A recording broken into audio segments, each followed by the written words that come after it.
name is Sebastian Paddington, and I'd like to welcome you all here this morning and our very special guest, Chantal McLean. Welcome, Chantal. Morning. Thank you, Sebastian. Don't be so nervous. We'll be fine. But again, what I want to do is start off with a couple of questions to get the ball rolling.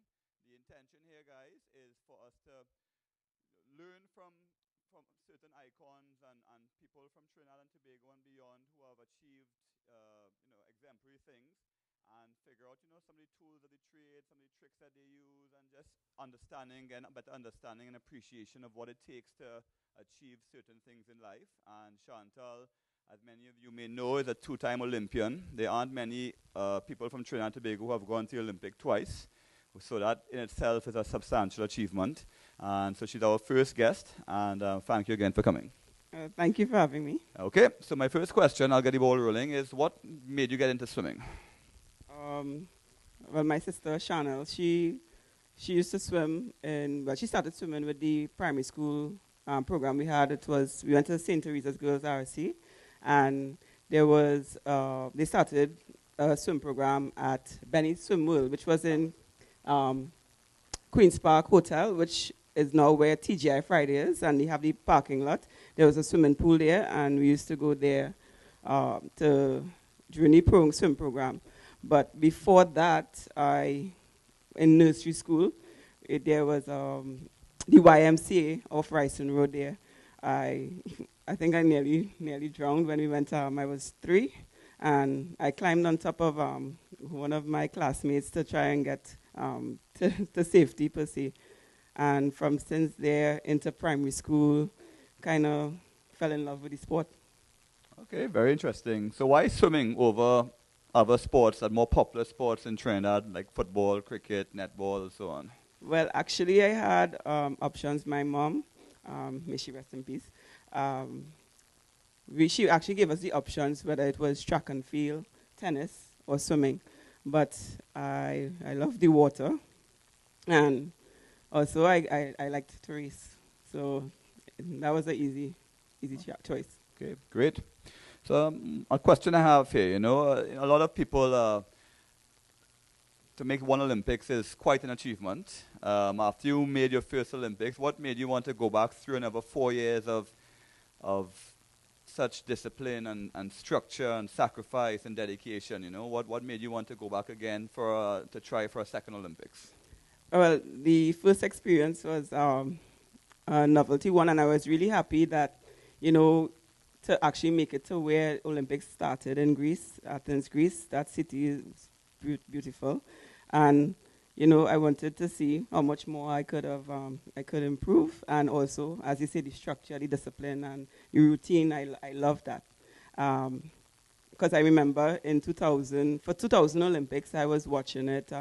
I watched Amanda Baird when she came out with a big teddy bear at 14, and I was saying that, yeah, I want to go to the next Olympics, but it's just insane, not necessarily, believing that next 4 years I will probably be a contender. So it was just a goal there, but I just enjoyed racing, and every opportunity I got to race, it just got me closer to getting the goal. And to looking forward to the next 4 years. 4 years did not seem long. It just was a next step towards in my swimming career. Let's see. And why did you decide to retire after? What made you want to retire after the Olympics, the second Olympics?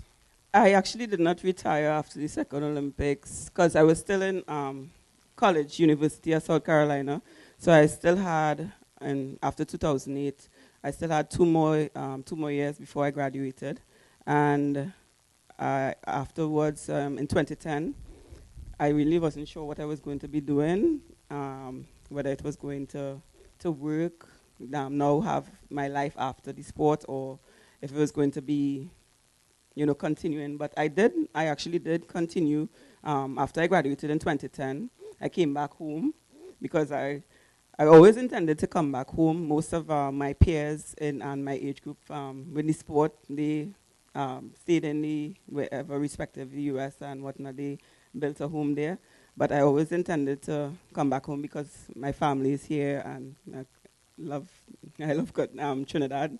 Um, one reason is that America didn't have enough holidays to me, and and also it's a lot easier to move around. And I mean, one really 2 seasons, rain and sun. So that's kind of influenced me there. But I actually tried in 2012 for my third Olympics, but I fell short, and that's when I kind of turned over to, go into another route. Great. What was it like after you moved back to Trinidad, out of the college system? Because a lot of athletes, when they leave the college system and their scholarships are up, they enter in the real world. What was it like um, finishing university, and what do you think Trinidad and Tobago can do to support our athletes who graduate from college and want to continue to try for a third Olympics, for example?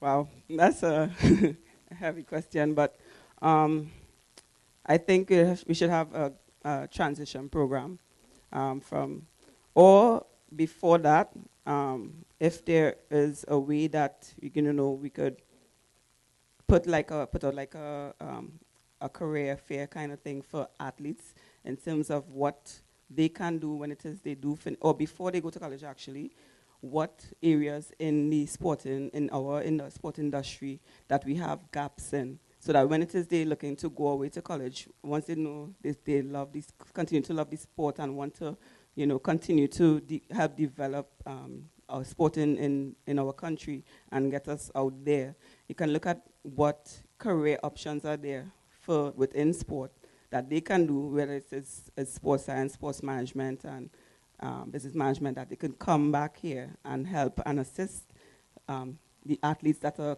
up and coming, and they're looking for a way that they can, as you say, give back.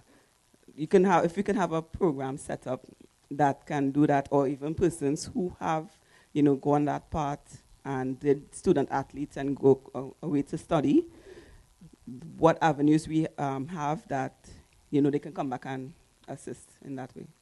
Thank you. So what are you up to these days? Coaching. I also work full-time as an auditor, and more or less kind of just enjoying life after swimming. That's an interesting statement. You say you're coaching and you're working full time. In many countries, coaching is a full time profession.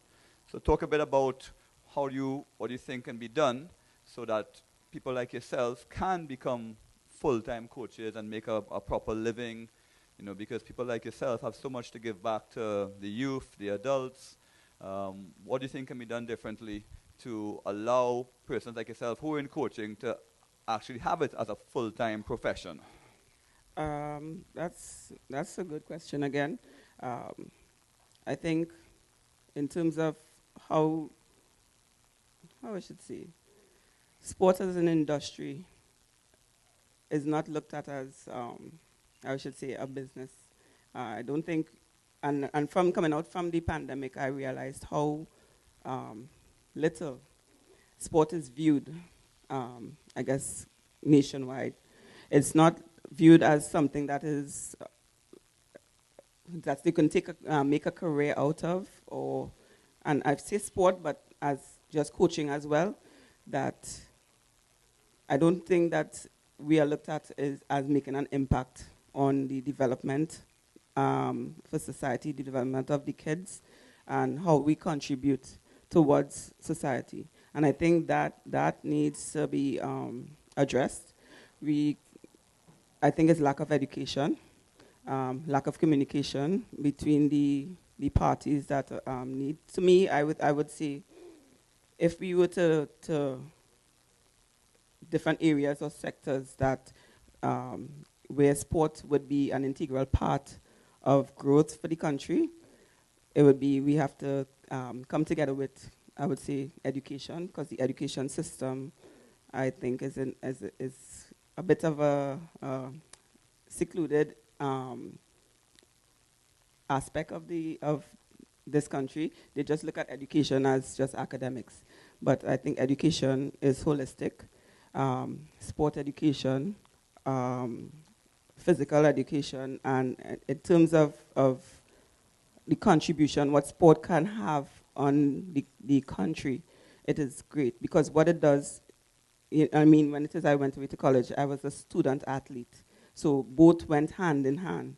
And I think if we can merge the two where sport is just as important as education or right now I think that education is put on, the academic aspect of it is put on a very high level, and at times when the kids, as part of their development, if they start off doing sports, they do it they start off at a young age, and then they cut the sport at a young age as well, just before they do SA. And now I see that they're starting the cutting off of like extracurricular activities from as young as standard 2, going all the way up. And then, to me, I think having sport, it gives the individual, it gives the child a greater scope in terms of adding to their development as a human being, as a person towards society. That's very interesting. I'm glad you spoke about the importance of that. So, what life lessons has swimming taught you that has helped you in your professional and personal career? Because I fully agree that sports is integral and teaches lots of skills. But you, in particular, being an Olympian, less than 1% of the population of people are Olympians. What skills and life lessons has swimming taught you that you carry through to this day in your career, professionally and personally? That's a good question. For one, discipline. It has taught me with regards to how I have my schedules, how I set up schedules, and how I prioritize. So because of how and I would specify with sport, I would specify swimming especially. It's time consuming. It's one that time management is of the essence, because the training schedule for a swimmer, the regimen is real tough and strict because of getting up anymore. You train before your day starts. You train just before your evening ends, your day ends, and that started from when I was in Trinidad and all the way out to college. As swimming was one of the sports that when it is you are in college and you have the other sports, we getting up before most of the other sports. We training from Monday to Saturday, and our season is long because we have in terms of like in university, the season starts off from October, goes all the way to March, and then you have the long course season that goes until, depending on where your meets and competition is at, it goes all the way to August. And with regards to that, time management is a big how I should say, addition to my me as an individual, and how it is I schedule whatever plans, whatever activities that I want to. Swimming has taught me that. It has taught me resilience, where if it is when it is if something doesn't work now, or if something happens and I have a setback, it's not the end of the road. It's not, that's it, like I full stop there. No, you look for the next option, you look for the next available opportunity, or you look for where you're going to make it happen at another time, or how are you going to figure out to make it happen? Because when it is when you're doing sets, like training sets, I mean, it makes you wonder, like, what are my life choices? What am I doing here? What is this kind of training? What set this coach giving me? And then when you finish that set, they come with another harder one. It's like, this person for real? Like, no. And then you have to find a way how you're going to complete that set. So it's resilience. It's not just where, that one set beats you down, and then your coach expects you to come and do another set on top of that.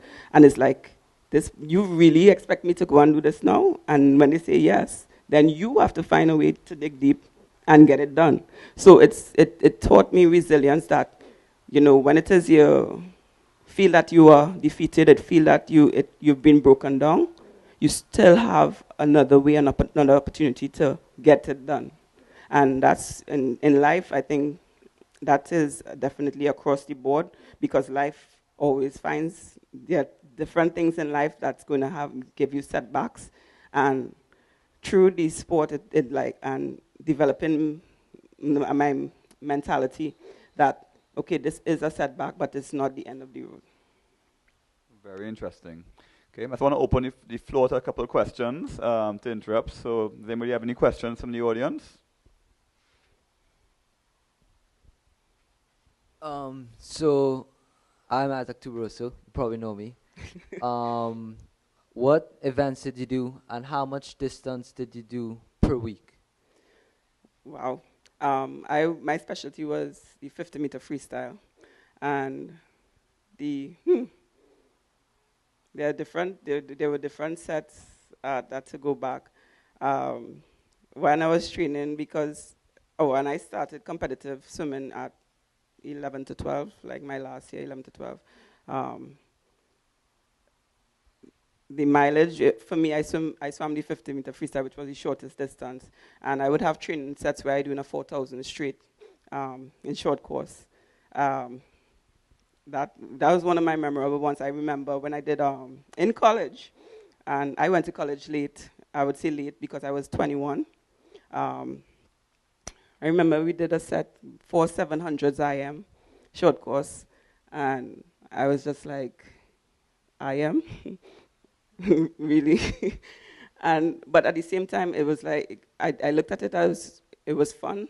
It was by 25s, so I didn't kind of how I should say, I didn't let it, break me down or, kind of demotivate me.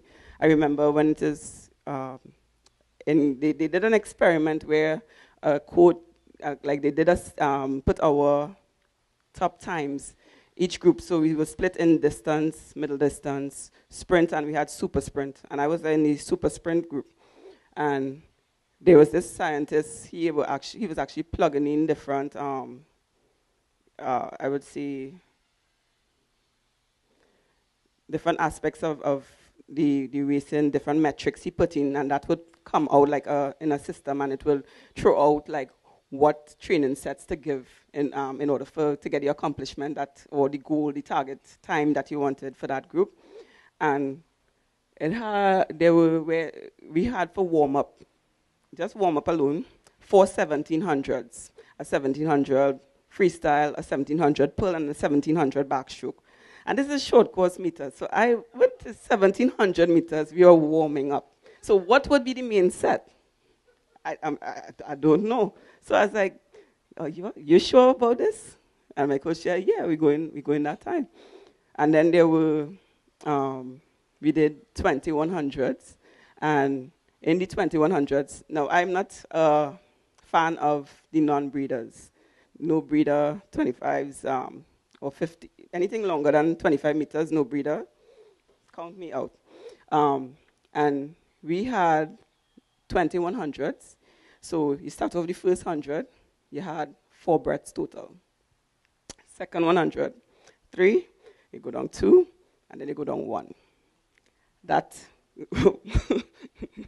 I was like, y'all want us to collapse at the end? Because a whole 100, no breather. And he was like, yeah, we're going to do that. No, I did not make it to the 0 or the 1. I probably made it to 3, 3 breaths per 100. But it didn't kill me. I didn't die because I'm still here. So, it's some of the far-fetched sets were crazy, even for just a sprinter, as I would as I would be termed in the swimming world. And I also did the 100-meter butterfly and the 100-meter freestyle to an extent.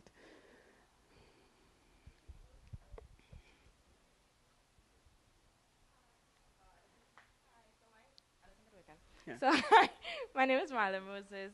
So I have like 3 questions. The first one is what college you went to, and what kept you motivated for all the years in the college, and why you chose that college.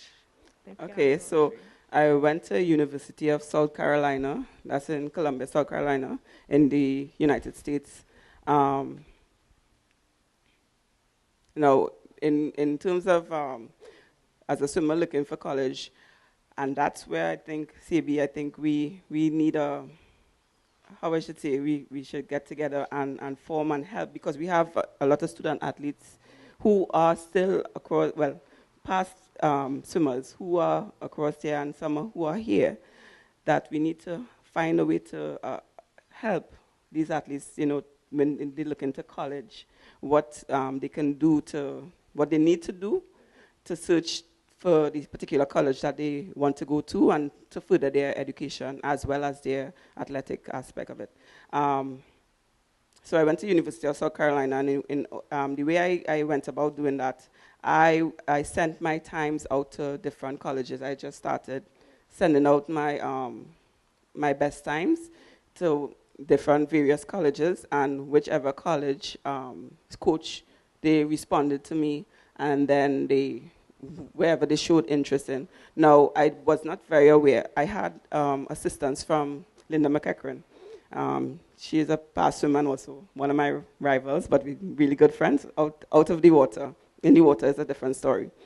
But she assisted me and gave me some guidance into how she went about going to getting a scholarship.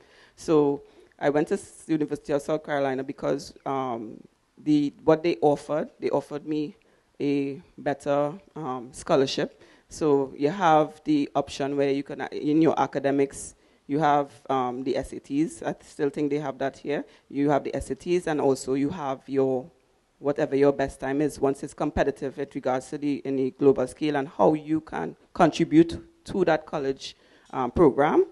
They will offer you a scholarship as to how they would want you as an asset on their team and how you will contribute to their team. So it was between University of South Carolina and Texas A&M University because they offered me the better scholarships. But because Texas A&M, I find it was a little bit far for me, and the campus itself was secluded.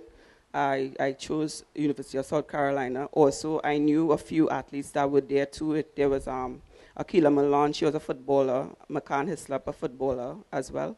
There was Jamil James, he was in track and field. And there was also Heather Ruffy. She was a 200 flyer in Cayman Islands. She was in the program at the University of South Carolina. So that gave me, familiarity. It assisted me. And also the program that they offered there at the university, they had their business program was one of the top 3 in the country. So I think that what also assisted me, where they could have merged, because I wanted to do accounting in my degree. So I did their business program was good, as well as their swim program, was a Division 1 program, and in one of the Southeastern Conference, which was one of the top conferences in the U.S. So those 2 things kind of made me select that school, as opposed for some of the other colleges and other offers that I had. What's the third question? Okay. Okay.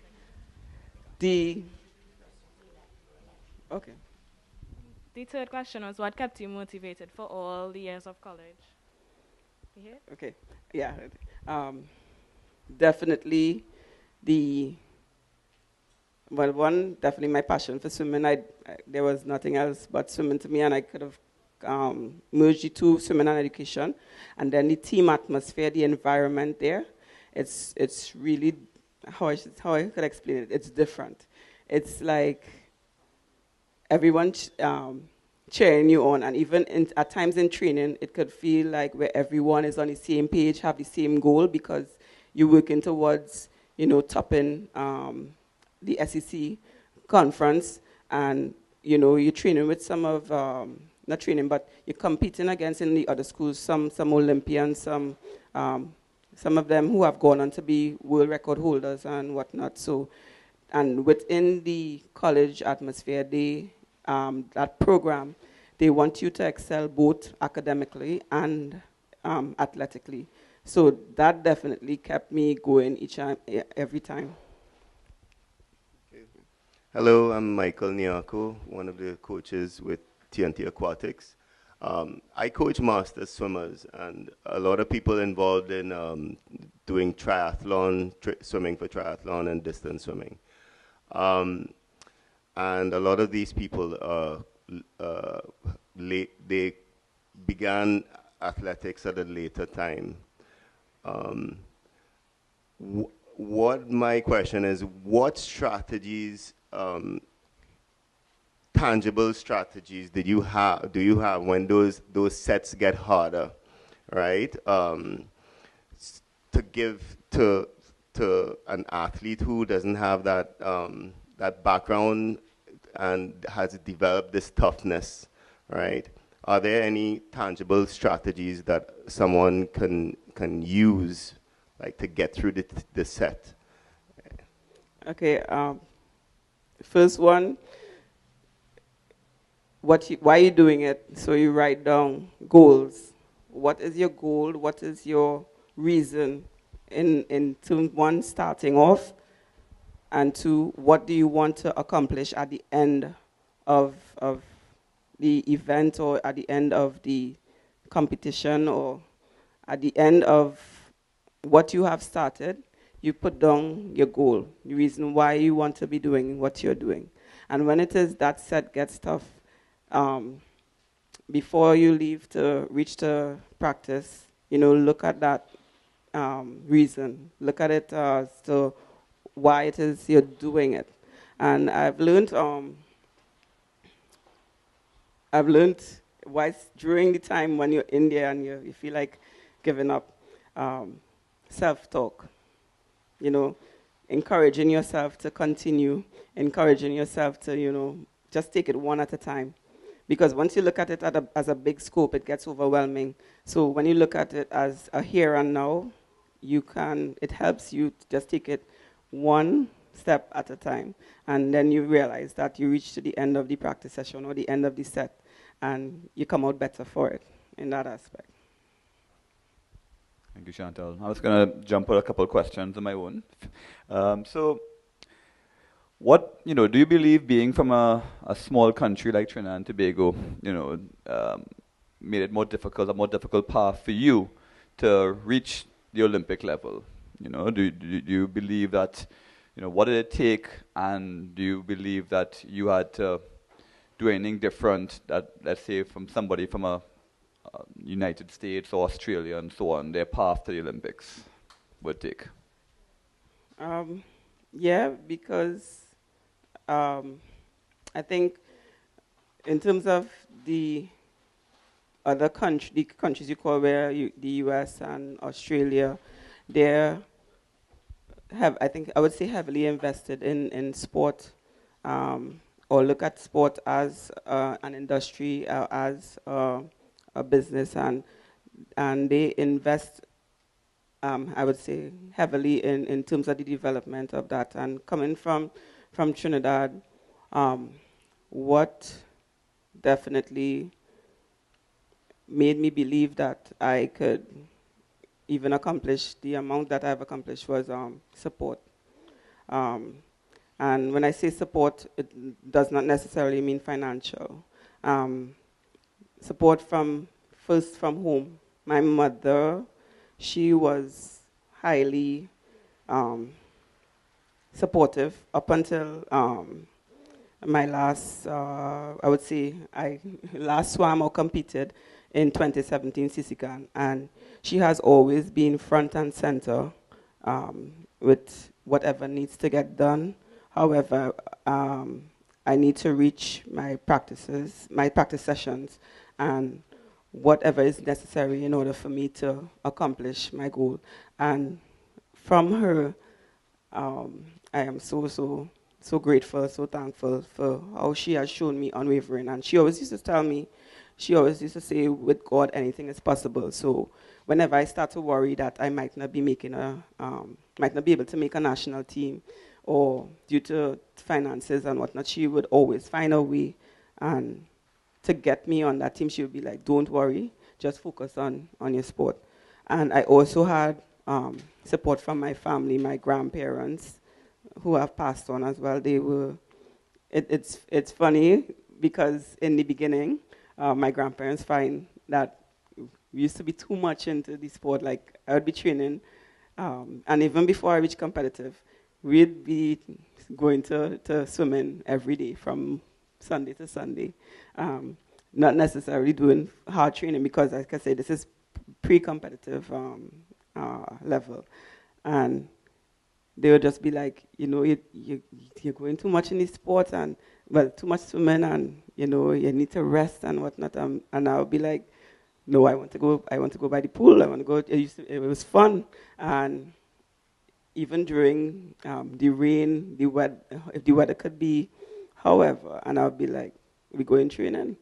And to the point where my grandfather would have been dropping me at 4:45 in the morning to go into practice. My grandmother would be seeing about whatever meals whenever I came home, and she would have something prepared for before I go to school. And then the community. I'm from Mova, and I'm talking about the community with my persons in my area. They would. They even give, and my sister used to swim as well, on the national team, and they nickname us the Mova Mermaids at one point. And in the church, they were always supportive whenever we did fundraisers to get us on the team. And I would say that how they say it takes a village to raise a child. Well, it took a village, to get me where I'm at today. And it was a holistic involvement. And I would say that is what also kept me in the sport longer, just because I know I had these supporters in my corner. So yeah. Thank you. What do you think Trinidad and Tobago can do differently to support, young athletes or even older athletes from MOVA, or what, let's say underprivileged areas, or even athletes who have other challenges socially, financially? What do you think, and who do you think, can assist so that persons like yourself, who want to go to the Olympics in this day and age, or they want to achieve certain things in life, can get the support, not just from their family and their community, but, from corporate Trinidad or from other entities like that? What do you think can be done differently in 2022, moving forward? Well, I've seen I would say the government, they've started where they've created resources, and the resources in that they had community pools.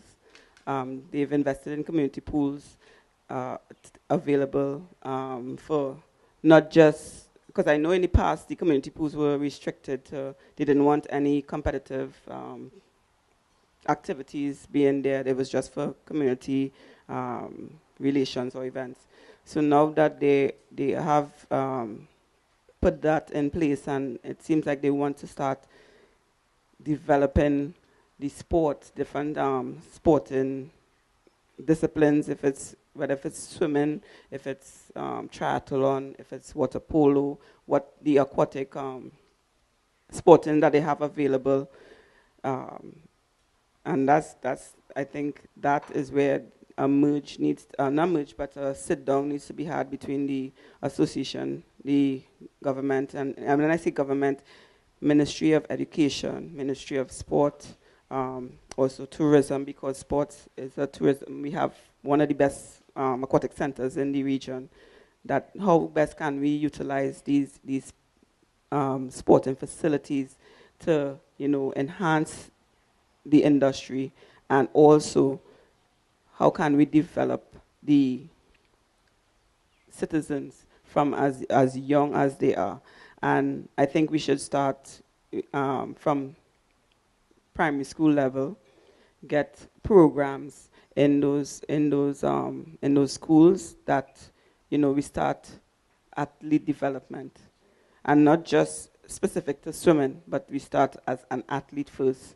So you see how it is your athletic traits, and you start to develop the physical aspects of it, motor skills, and get those programs into the primary schools, into the community, into the secondary school. We start creating a pool of athletes that when it is they do decide, those kids they do decide when they reach ages that they wish to pick a sport.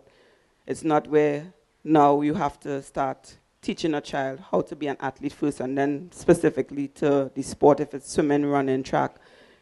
No, because in this day and age, we are the tech age, and a lot of kids have highly focused in their devices. So to say that you're getting kids playing or climbing trees outside or running races in the roads and whatnot, you don't see that as often anymore.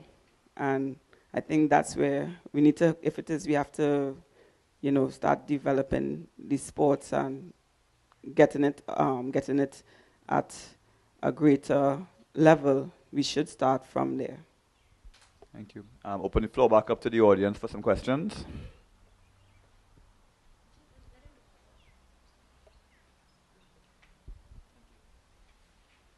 Hi, my name is Colin, and my question is, has there been any regrets throughout your career? Like, have you ever wondered or wished that you had done something differently?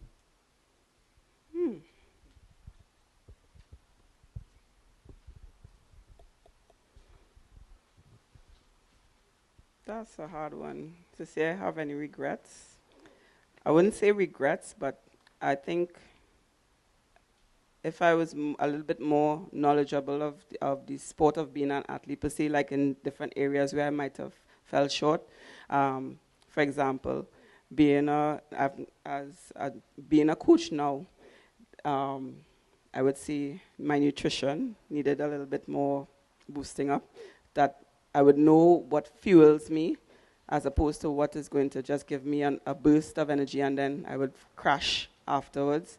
So being a little bit more educated in that aspect, in terms of how sleep affects me and affects my performance, I would have kind of taken that, be a bit more serious in that aspect of it, and also.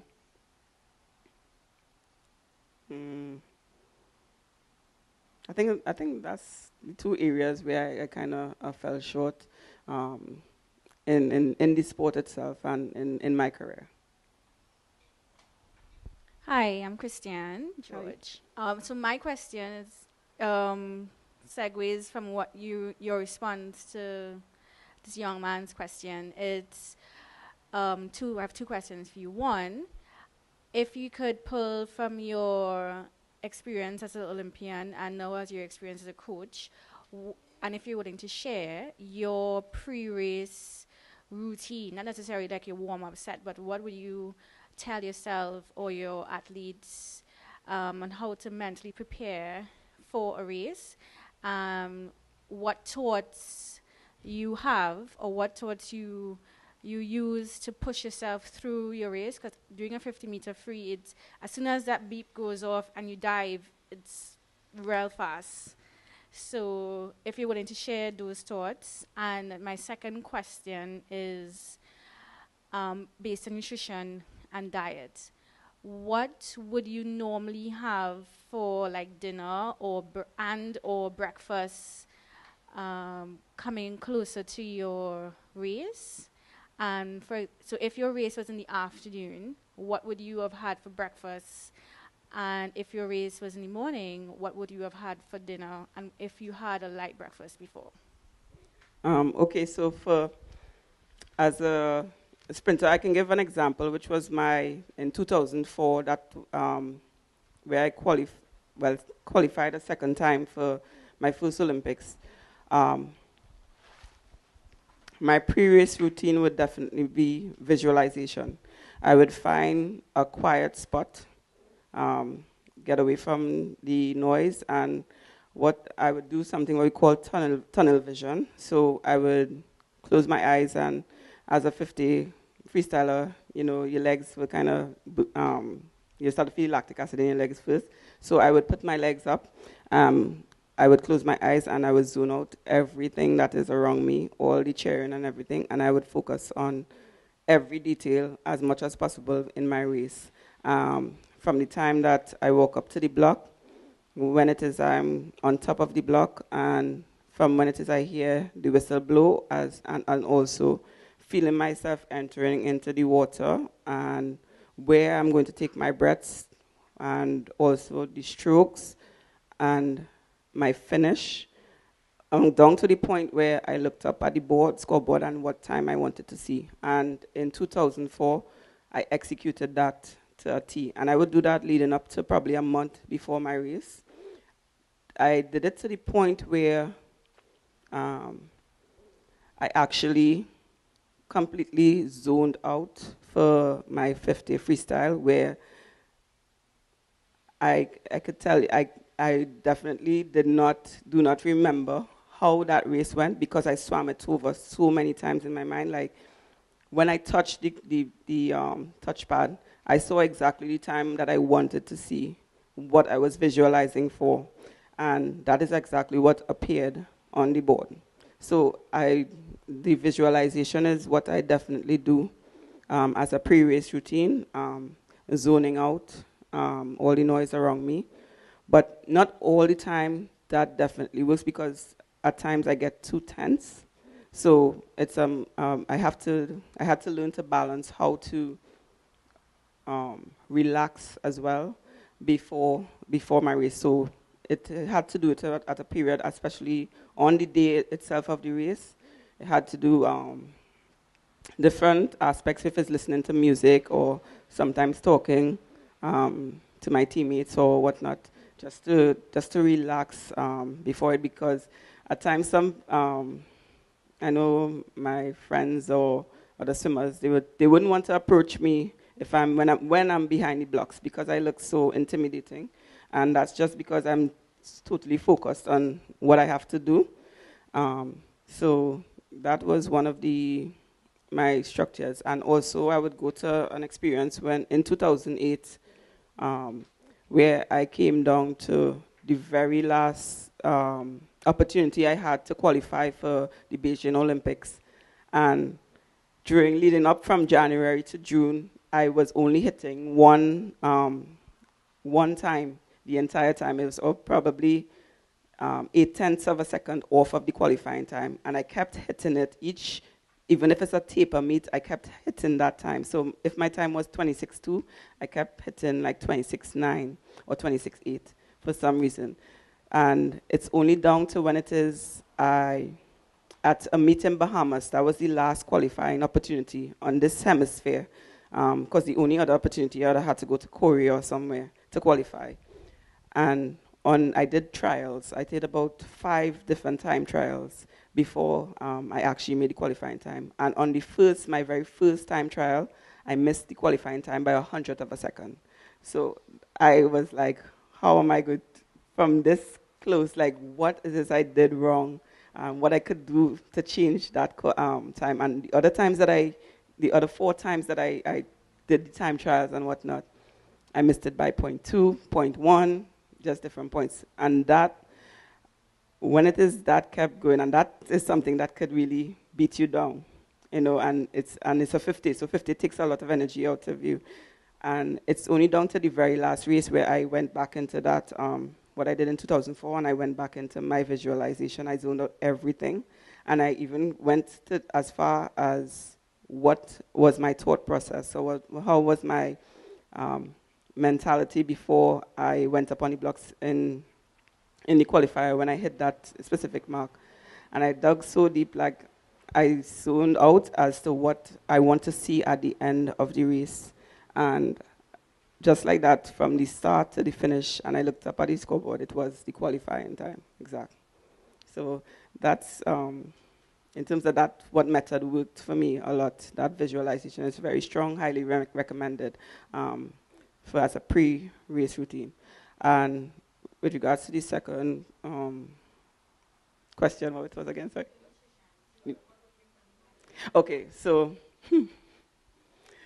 before races, when I was younger, I used to get nervous, so I never used to eat breakfast, and which was bad, because you need fuel. And I would swim not just the 50, but other races, other events, and by time lunchtime, I'm starving.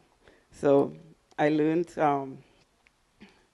as I got older and as I got more experience, I would probably have a sandwich, um, where there's some type of protein, if it's eggs, or I might have peanut butter, and I would have maybe a fruit, a banana or an apple, depending on when my race was, and also how long before warm up I would have.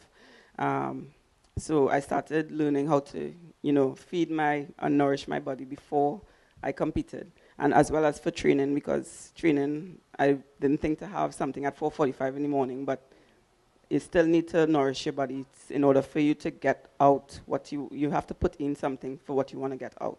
So I would do that, and the night before dinner, for dinner I would probably have pasta, so some carbs, but not too much because I don't know. It was a myth as like you want to hold the same. You don't want to put on weight before, so you want to maintain what you have. And when you taper, when I tapered, so you're doing a lot less yardage and whatnot. So you would tend to like be wanting to eat, and your appetite would be growing. But you had to have that discipline that you would only eat what you need in order to nourish your body. And it's crazy because at Beijing Olympics, sat down in the cafeteria and they had McDonald's there for the athletes, and because I was a major sponsor. And I saw, if you know Ryan Lochte, and he would sit down with burgers in front of him. And swimming, the competition hasn't started yet, but because the amount of events he swam and the events he swam, I'm using this, I could be wrong, but I think it was okay for what he was eating, because if it was 5 events, he would have had to do that 3 times because you have the prelims, the semifinals, and then the finals. So he would burn that off real quickly. But for me, my 1 lap event, that would definitely be a no-no. One, it would be because I'm female, so easier to kind of put on weight, and 2, my event is very short, so you want to maintain the same weight you've had.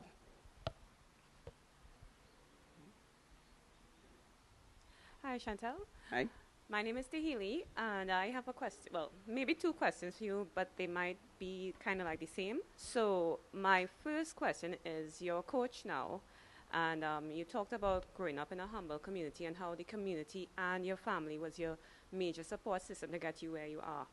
What would you want to share, or what would you want to instill in your young athletes? One. And the second question I have for you is, what is the legacy you would like to leave behind? What would you like to be remembered for, not only in your community, but in the sporting community as well?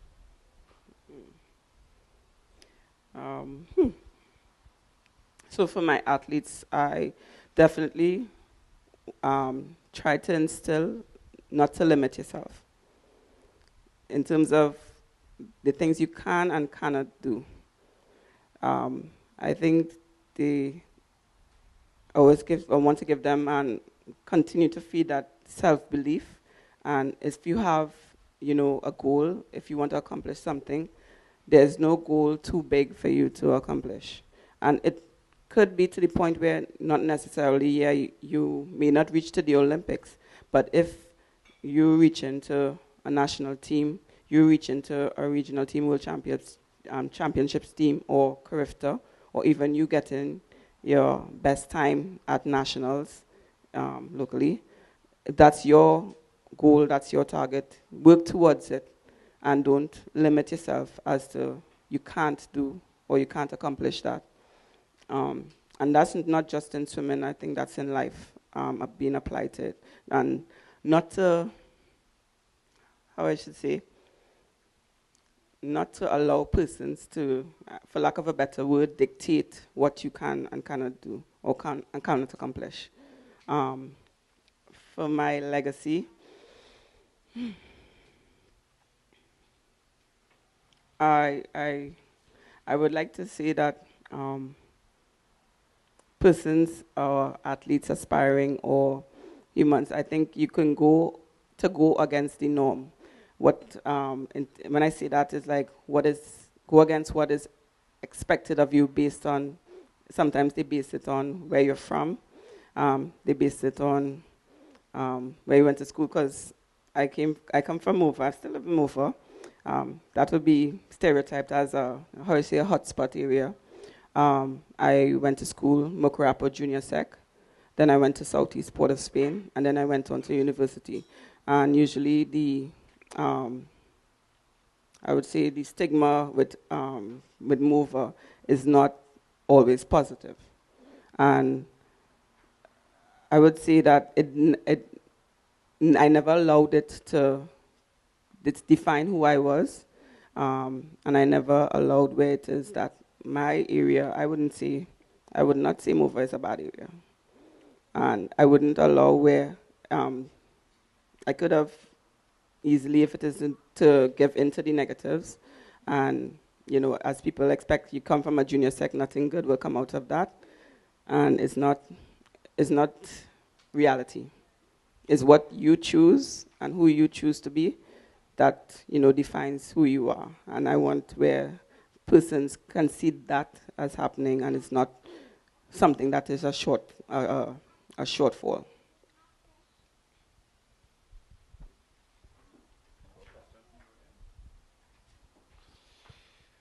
Okay, Chantal, thank you for the questions. I have a couple more minutes. I was going to have a couple more questions. So, how did you balance? You spoke earlier about, being an athlete and training 7-8 hours a day, 6 times a week. How did you balance other aspects of life? Because very often you find, people drop out. A lot of athletes, when they get older and they start to want to have social lives, or they want to start careers or school or their family commitments. How did you? Something suffers, and very often it's the sport that suffers. We have a history of athletes in Trinidad being wonders when they're 14, 15, 16, but we have, a handful of Olympians in swimming, for example. How did you balance your athletic commitments with life, I definitely give that to my mother.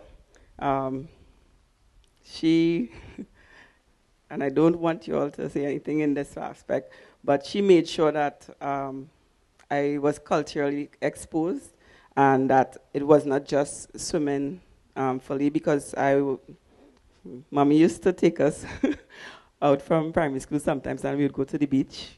She would say, tell the teacher we have to go to the doctor, and we'd be heading to the beach, kind of just to break the monotony of the training and whatnot. And I also, I was part of the church group, the youth group. I was also part of police youth group. There was Lions Club, so we were part with the youth group, Leo's Club, in that, and I kind of give that to the circle of friends that I also choose to have, who were also supportive. I went to, my mom made sure that, carnival time, you go watch mass, you go, sometimes they used to have what they call Monday night mass, so you go down St. James, and once or twice or so, went to Juve. And I was experiencing that even as the rigors of my training were very stressful. My mom would make sure that at certain aspects, certain points, that, it would take just a small break, or and sometimes we would work it around the schedule. So if I have training at this time, I'd go to training, and then afterwards we'll have the extra activity, and we'll do there. And I've probably I've been to different weddings, if it's a Hindu wedding, Muslim weddings, and different aspects because Trinidad and Tobago is a rainbow culture society, so it have all the different races in this, and I was exposed to those different aspects of it. And I also I remember one time, this is bad, don't follow this example, but my mom allowed me to go clubbing Friday night, but I still got up in time for training, and I still made it to training. Don't ask me how training went, but I was there, and I finished the set. So it's all about balancing, and you're working with the schedule that you have, and that's why I say time management is a big thing. But it's not where you just zone into just doing that one thing. You have to also, life is going on, so you have to also take time to, enjoy life. And as I say, enjoy, that's one thing I always have done. I've always enjoyed what I do. It has not been a point where no, I lie. It have been points where it has been daunting, and Michael, that's where I go back to, where you have the goals, and that kind of zones me back into what I'm doing here and why am I doing it. So it's all about balancing your schedules, balancing your life, balancing all, and enjoying what you are doing, enjoying who you are, and also what you want to do and what you want to accomplish. Perfect, thank you. One more question. Oh, I have a question from the audience. Yeah. You're a two-time Olympian. Are there any books or podcasts that you would have used to help get you in a good frame of mind, or would have been like companion books on your journey as an Olympic swimmer that you would recommend? There's one book in particular, I think, for 2008. I cannot remember the author right now, but I think there's one, The Mental Edge. That's a good one, because I will just let you know, when it is all else fails with your body, it's your mind that continues and carries you all the way to the end. So, yeah, you may not, and there have been a lot of times where I reach the practice and my body just does not agree with what I wanted to do. But when my mind switches on, and your mind is in control of, what you're doing. Your brain is in control of the muscles and to move it, and your nerves, but your mind is that continuing to let you, not let me allow my body to give up.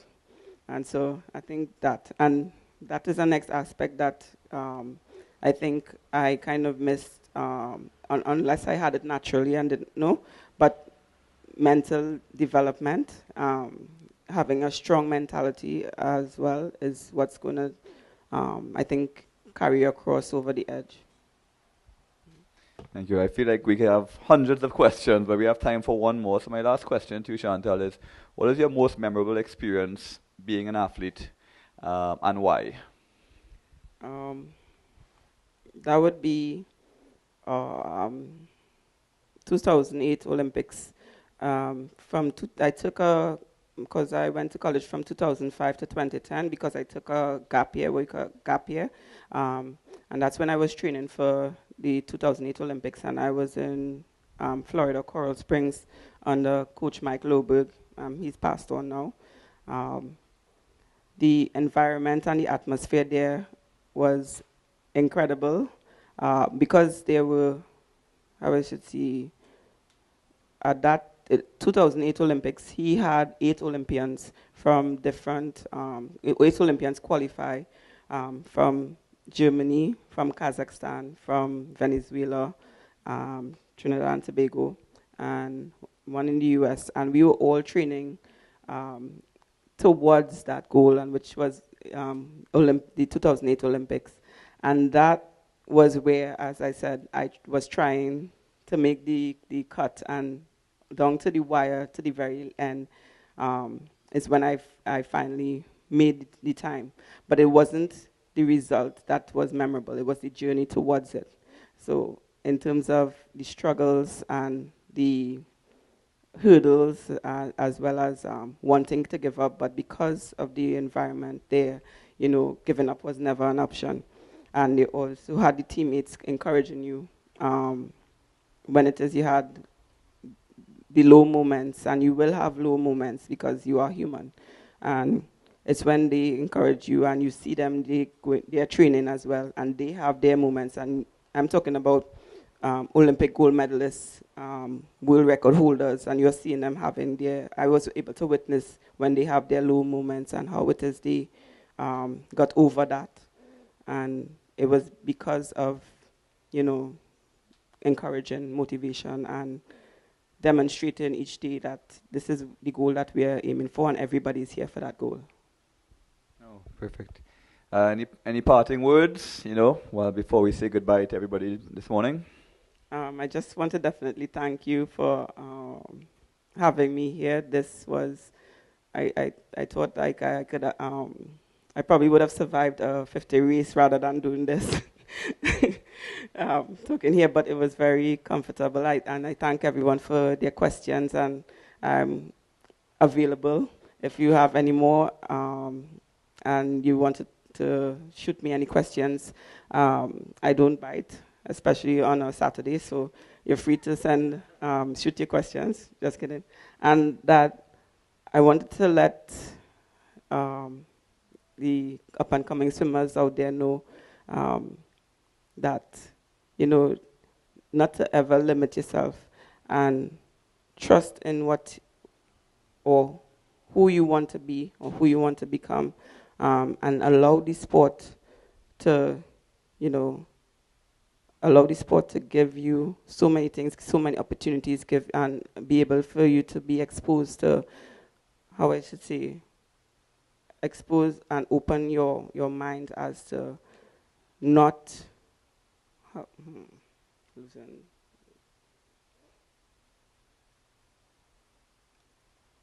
allow the sport to give you that opportunity to get out there, not just stay within, how I should say, the confinements of where you're from, where you are, but the sport, it can give you, and any sport as a matter of fact, it can open up a lot of doorways for you to experience. And I would say not to limit yourself in it, and don't give up. Don't give up, for sure. Well, thank you very much, Chantal. It was truly a pleasure. We'll be posting this interview on our YouTube channel, so please feel free to check it out, shoot some questions on, and I look forward to many more of these opportunities moving forward as we seek to try to mentor the youth, the middle-aged, the old, and try to really put sport and the benefits that sport has to the wider community, both locally, regionally, internationally, on the front burner once again as we move forward post-pandemic. So thank you, Chantal. Thank you, Sevi. Thank you.